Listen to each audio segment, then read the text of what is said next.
We welcome you back to the Coaches Show here on KBPK. Not only do we have men's basketball directly behind me, Corey Nayland, we've got a lot of content coming your way, not just from the men's basketball playoff game that they had against Cerritos, but we're also going to give you a little bit of men's volleyball. Speaking of, why don't we get it over to David Hewlett. Hello, folks. Welcome to the Coaches Show on KBPK. I'm David Hewlett. I will be interviewing Noah Spellman here from our Hornet men's volleyball team. So, Noah, after tonight's display, right, another hard-fought battle, how was the team morale-wise feeling after that? It's definitely tough after a game like that, seeing as we can play better. We've played all season and we've worked, and to see that, it's tough. But we stay as a team, so we'll come back on Monday and, come back and practice harder. Yeah, absolutely. And so with that mindset, right, you guys are just turning and burning right now, but you have conference play coming up here pretty quickly. Yeah. What's the mindset going into next week? Well, for regular season, like with games that don't count for conference, it's like it's starting a new season. So, this is just one game. We lose the one game, but we still got more games to go. So this game, forget about it. We will learn from our mistakes, and we play better in the next coming weeks. Absolutely. And so with that, you have OEC looking down the pipeline here, but you got to get through one more game on Wednesday. Yeah. So with that, from everybody's tonight's performance, right, you've seen some great plays, especially by your teammate over there, Joseph Ungo. He had some great serves here. What did you see from those guys out on the court that really got you motivated and excited for your next game? Well, talking about Joseph, there's always a different game that we play. Like sometimes somebody plays, sometimes somebody plays. And then Joseph hasn't played in the past couple, but he's always ready. So when they call his name, he's always ready to play. So today he started and he delivered and he played his hardest. So that always fires it up. Yeah, absolutely. And so looking and analyzing tonight's games, where do you think you really excelled and where do you think you guys have a lot of room for improvement? Where we excelled, we try to swing hard, but we also try to swing our placement, and so we try to swing at the top of their hands to get them out of system. And then also we have improved a lot on our serve receive, so our passing. In the past games, we've had a little bit of trouble on there, but we bounce back quicker after making a couple mistakes. Felt like you guys had a good rally and good mentality. Can you explain actually what was going on over here with Marcos and the up umpire during that little exchange? Yeah, so what's it called? On the bench, we like to do everything we can to get in the other team's head. So when they're serving, we try to yell and get them off their game. But one of our teammates screamed, I guess, too loud. And I guess the ref, Earl, he didn't like that. He didn't like that very much. And it happens, even though the other side's over there rowing the boat like crazy. Yeah, I know. That's what I'm saying. Absolutely. So with that in mind and set, right, you guys kind of rallied there and it got the team motivated. Who's the real vocal leader on this squad this year? Well, we have a lot of vocal leaders. Actually, one of our biggest vocal leaders for pregame is Matthew Chacon. He's a redshirt, but he gets us fired up before our game whenever we say good luck, good luck, good luck, and he tells everybody to get fired up, and he really gets us going before the game starts. Awesome. That's always great to have, especially when your guys are working through some things here. So I noticed defensively there was a few miscommunications on the backside there. What do you attribute to that? Is that just guys getting overextended or just lack of communication? Well, sometimes when we make mistakes, we start to get in our head a little bit. And when it goes down the line, you start overthinking stuff. But it also is new guys like Joseph. He just went in. He hasn't started in a lot of games. And so when there's new players on the court, it takes a little bit of time to get the chemistry going and know that your teammate has that. Yeah, absolutely. I mean, that nonverbal communication, you could see it on some points for some of your guys, right? And then defensively, like you said, you guys have been really working on your receives and everything. In terms of rallies, we didn't see too many back and forths in terms of defensively, but when they happened, it looked great. What do you think could have been a little bit better in terms of your receives tonight? Most of our receives, we're trying to be too perfect with it. A lot of times we try to give it to the setter, but a lot of times it ends up going over the net. And we're able to play if we just pass it and it goes right on the 10-foot line. We're able to make a play out of that ball, and sometimes we're just too perfect with it. Yeah, absolutely. And last question for you tonight here. I just want to know, what do you see in terms of conference play? If we jump to the end here, what does this record look like for this Fullerton team? Well, I don't even know how many games in the conference. Do you know? Yeah, I think you guys play about 12 games, I believe. 12? All right, well, right now we're 0-1, but this is just the start. So I think next Wednesday when we play against Palomar, I think if we fight back and get a win under our belt, then we can really start gaining momentum. And I think we can definitely be above 500, at least 7 wins. Absolutely. Thank you so much for joining us today, Noah. Thank you so much. And I've been David with the Coaches Show here on KBPK from Fullerton College. And we want to thank David Hewlett for joining us alongside the men's volleyball team on campus. Speaking of on campus, the Hornets Nest was the host of the defending state champion men's basketball team as they had their first playoff game of the season against Cerritos. Cerritos 20-10, entering the matchup after a win over Miracosta by a final of 70-67. Cerritos went 10-0 in conference and won their conference championship outright, averaging about 75 points per game. You switch it over to the Fullerton College Hornets and what they looked for entering this year. Well, they wanted that second straight state championship, of course. Last year, 1 loss, state championship, and a title. This year, 25-4, which is an excellent record in state, and 15-1 in the Orange Empire Conference with another conference crown to their credit. You look at Fullerton College, defense stalwart as ever. 7.5 steals per game is what they averaged, as opposed to their opponents who are hovering about 5. Now that's a difference of over 2 per game, which is some of the best in Southern California. Assist-to-turnover ratio also for Fullerton was very good this season in terms of comparing to their opponents. Fullerton at 1.5. On the other side, for their opponents, 0.7, which is really big for this Hornet squad. But if they're going to have success going forward and get that second straight championship, they've got to keep the turnovers under control.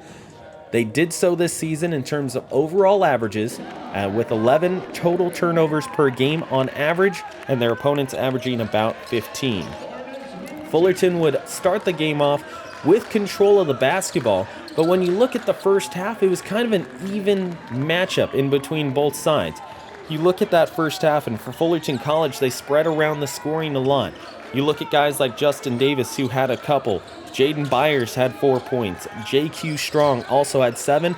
And right there, Alex Archer would get the pass and finish for 2 of his 6 points in that first half. He had 12 minutes, was second on the team in scoring on 3 of 3 from the field. A packed house at the Hornets Nest, with alumni, friends, family members, and fans all coming out to support the Hornets and trying to cheer them on to another round, to an opportunity to host another playoff game.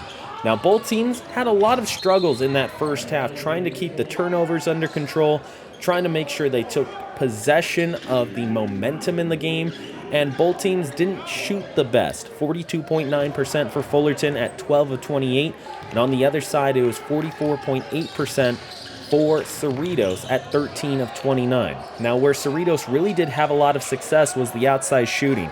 At one point, they were 4 of 6, finished 4 of 9 at 44.4%, but that outside shooting was keeping them in the ball game. When you look at Cerritos, one thing they also did extremely well in that first half was rebound. Offensive rebounds, they had 4, 14 on the defensive glass to clean things up. 18 total rebounds and 11 assists were credited to that offense.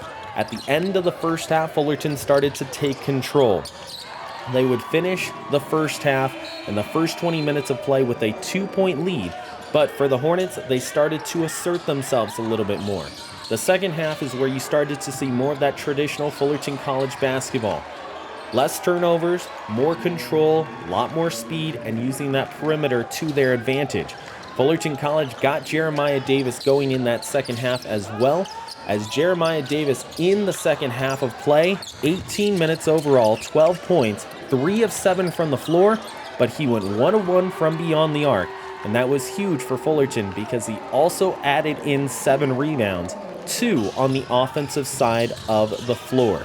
Jeremiah Davis started to become that leader once again, and a big person who was key to success in that last part of the game was RJ Banks. RJ Banks finished himself an afternoon in that second half with a total of 8 points, but you look at his overall effect for this Fullerton College squad, 12 points,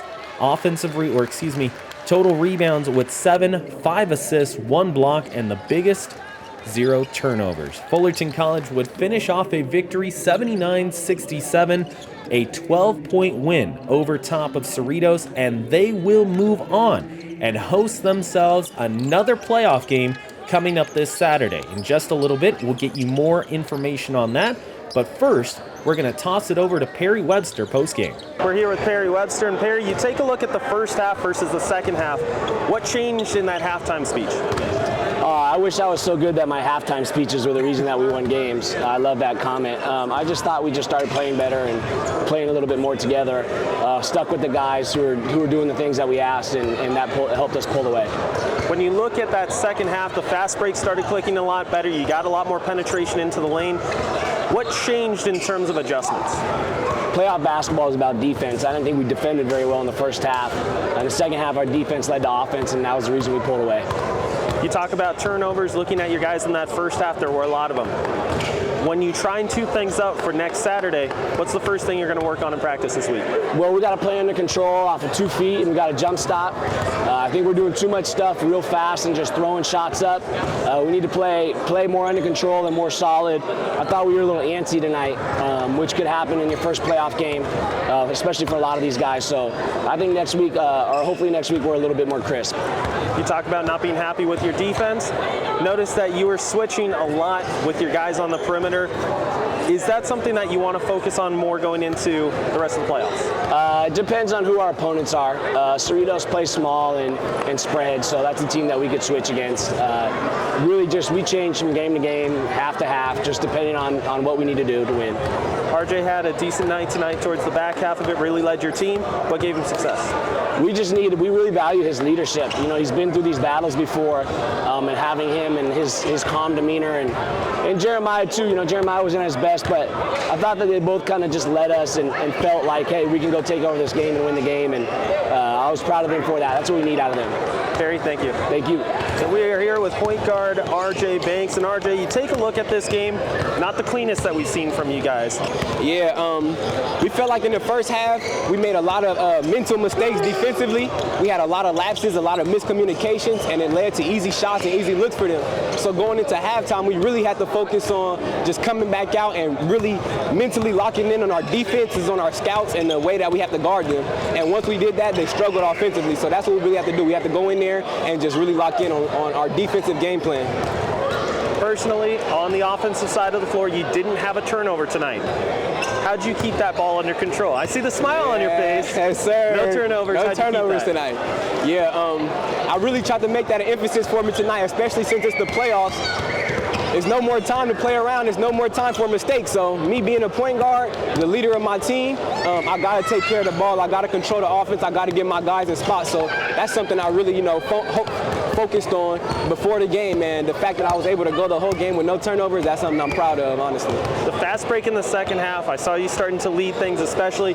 You go one time coast to coast with about 10 minutes left on the clock. What changed in terms of a look to get you that open lane? Yeah, honestly, I just wanted to come out and be more aggressive. I felt like I feel like I wasn't being very aggressive in the 10 minutes leading up to that. But I felt like if I was aggressive, even if I don't get the shot, just me putting pressure on the rim is going to collapse the defense and open people up. But I was just driving and nobody stepped up to stop me, so I took it all the way. One thing that your coach, Perry Webster, mentioned to us a little bit ago is he likes the fact that you've got that leadership. You've been here before, part of a state championship team as well. Does that help you when you get into some turmoil like you saw in the first half? Yeah, absolutely. Like you said, last year I was part of a state championship team. We had plenty of games where we felt like we should have beat a team by more, or we didn't win it how we wanted to. It was ugly. We had to fight it out. At the end of the day, I understand that all that matters is the win. So however we get it, we got to come out here and figure it out, but we have to get the win. And that's something I really learned last year from the experience and just being with my team and already going through this playoff run once. You mentioned experience. We talked to you right before the season began. Now you're here in playoff time. You look at your own mindset as a team leader. Yeah. How did things change for you personally going from the start of the season to now? Well, as far as the start of the season, I wasn't playing yet because I was injured. So my leadership was coming a lot more from off the bench and trying to vocally instruct my guys, give my guys advice. But now at the end of the season in the playoffs, I'm on the floor now, so it's a whole different story being able to lead by example and lead by voice. I feel like I have a lot greater impact on my team and being able to lead us in the right direction, encourage us. So I feel like now, I just have a lot more, my word holds a little bit more weight, if that makes sense, now that I'm on the floor with my team. It does indeed. Congratulations. Thank you, sir. I appreciate it. So once again, as we just mentioned, Fullerton College with the win will end up hosting a Southern California Regional Final, the opportunity to go back to state for these Hornets. It starts on March 9th. That is this Saturday at 6 p.m. against Mount San Jacinto. For Fullerton College, they get the opportunity to defend their state title, try and get themselves a back-to-back victory and another state championship to their credit. Again, that's March 9th, this Saturday at 6 p.m. against Mount San Jacinto. Keep an eye on the Coaches Show as we will have a full breakdown once again with myself, Corey Nalen, and Mark Pavlovich of that upcoming matchup against Mount San Jacinto. So once again, we want to thank the men's volleyball program and also the men's basketball program here at Fullerton College for joining us here on the Coaches Show. That's going to do it for us. Fullerton College, their next matchup comes up on March the 9th. You've been watching the Coaches Show on KBPK, a branch of FC Hornet Media.